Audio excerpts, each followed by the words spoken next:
Viewers, here is your नानी जो share करेगी आपके साथ अपने कारस्तानी।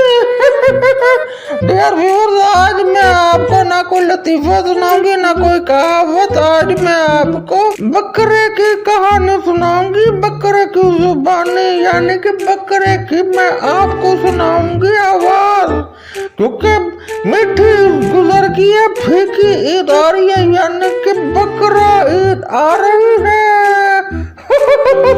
तो बकरा ईद की मुनासबत से मैं सुनाऊंगी आपको बकरे की आवाजें। डियर व्यूअर्स, मेरे बकरियों के और बकरों के साथ बड़ी लाइफ गुजरी है, साल तुम्हारी नानी जो हूँ। तो आज के लिए यही काफी है।